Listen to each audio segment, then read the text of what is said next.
ইয়াৰ পাছতে হৰেশ্বৰ গগৈ সভাপতি ধৰণী গগৈ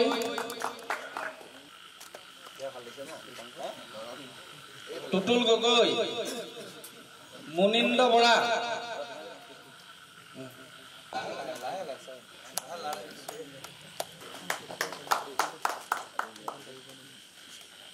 শ্ৰীযুত তৰংগ গগৈ ডাঙৰীয়া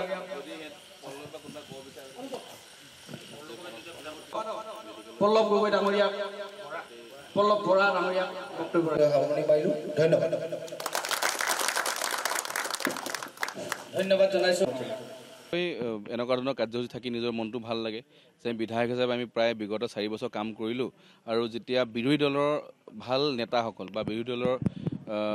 মই উদাহৰণ পল্লৱ বৰা ডাঙৰীয়াৰ কথাই কওঁ যে জাতীয় পৰিষদৰ এটা সক্ৰিয় কাৰ্যকৰ্তা লিডাৰ আছিলে আৰু ছাত্ৰ সন্থা মজিয়াটো ভালদৰে কাম কৰিছিল আজি যেতিয়া ভাৰতীয় জনতা পাৰ্টিৰ কামৰ প্ৰতি আকৃষ্ট হৈ এই পঞ্চায়ত নিৰ্বাচনৰ আগে আগে আমাৰ দলত যোগদান কৰিছে মই সকলোকে আদৰণি জনাওঁ আৰু আপোনালোকৰ সন্মুখত চাওক আপোনালোকৰ মিডিয়া বন্ধুসকলে ফুটেজ পাব মই গম নাপাওঁ মই ফটো দেখা পাইছোঁ যে লুৰিণজ্যোতি গগৈ ডাঙৰীয়া এই মুহূৰ্তত যোগদান কৰিছে 3টা মানুহ আমি যোগদান কৰাইছোঁ প্ৰায় 100 মানুহৰ তো সেইটোৱে পাৰ্থক্য যে বিজেপিলৈ 100 মানুহ আহে আৰু জাতীয় পক্ষত 3টা মানুহ যায় তো তাতে ৰিজাল্ট ওলাই পৰিছে আমি 100ত আছোঁ তেখেতো 3ত আছে মই ভাবোঁ যে এই পঞ্চায়ত নিৰ্বাচনতো তেনেকুৱা ধৰণৰ ৰিজাল্ট হ'ব আমাৰ ভাৰতীয় জনতা পাৰ্টীয়ে প্ৰায়বিলাক সকলো জেগাতে চুইপ কৰিব আৰু আগন্তুক সময়ত যি ধৰণে আমাৰ মুখ্যমন্ত্ৰী হিমন্ত বিশ্ব ডাঙৰীয়া প্ৰধানমন্ত্ৰী নৰেন্দ্ৰ মোদী ডাঙৰীয়াই কাম কৰিছে নাহৰকটা সমষ্টিলৈ হাড় কাৰখানা পালৈ নতুন ফেক্টৰী পালৈ গাঁৱৰ মানুহ অৰুণোদয়ৰ পৰা লাখপতি বাইদেউৰ পৰা ৰাস্তা পদূলিলৈ কাম হৈছে মই ভাবোঁ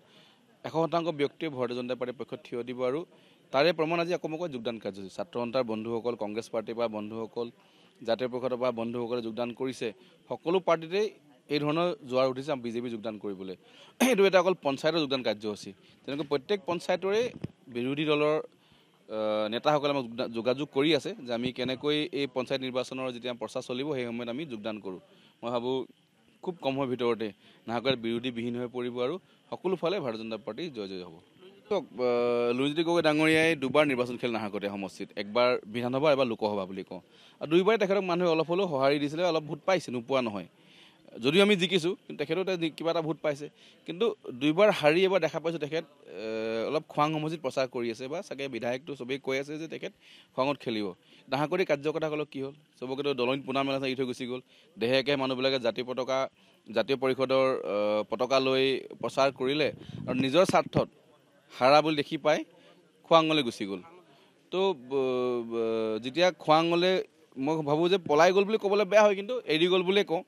তো ইয়াত থকা জাতীয় পৰিষদৰ কাৰ্যকৰ্তাসকলৰ এতিয়া এনেকুৱা বিমুখত পৰিছে যে আমি লিডাৰো নাইকিয়া হৈ গ'ল নিজৰ স্বাৰ্থৰ কাৰণে খোৱাং গুচি গ'ল তেখেত অকল বিধায়ক হ'ব লাগে সমষ্টিৰ প্ৰতি কোনো দায়বদ্ধ বা এই সমষ্টিৰ মানুহৰ প্ৰতি কাম কৰিবলৈ কোনো তেখেতৰ স্বাৰ্থ নাছিলে সেইকাৰণে জাতীয় পৰিষদৰ বিশেষকৈ কাৰ্যকৰ্তাসকল সকলো নিৰাশ এতিয়া যে আমাৰ লিডাৰে আমাক এৰি থৈ আমাক দলনিত পোলা মেলা আছে এৰি থৈ পিনে আজি খোৱাঙলৈ গুচি গ'ল সকলোৱে ভাৰতীয় যোগাযোগ কৰি আছে মই ভাবোঁ যে আগন্তুক সময়ত যেনেকৈ জাতীয় পৰিষদৰ উত্থান হৈছিলে তেনেকৈ পতনো হ'ব আৰু সকলোৱে ভাৰতীয় জনতা পাৰ্টীত যোগদান কৰিব আমি সকলোৱে একত্ৰিতভাৱে হৈ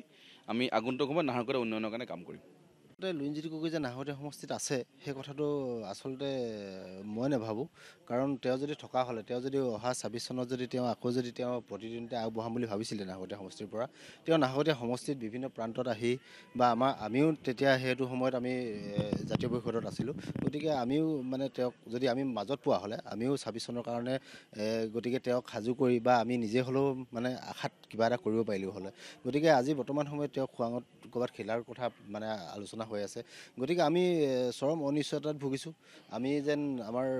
পিতৃহাৰা এটা দলত যে আমি যে কামখিনি কৰি আছোঁ গতিকে পিতৃহাৰা মাতৃহাৰা হোৱা যেন অনুভৱ হৈছে গতিকে এইখিনি মুহূৰ্তত যিহেতু তৰংগ গগৈ ডাঙৰীয়াই সুদক্ষ এজন আমাৰ বিধায়ক আৰু আমাৰ কাৰণে গৌৰৱ তেওঁ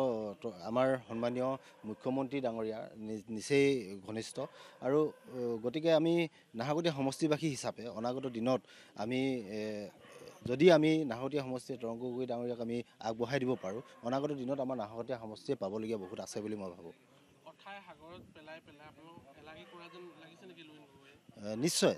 নিশ্চয় অথাই সাগৰত মানে আচলতে আমি সেইখিনি অনিশ্চিত হৈছোঁ আচলতে অকল লুৰিণজ্যোতি গগৈ বুলিয়ে নহয় নাহৰকটীয়া সমষ্টিত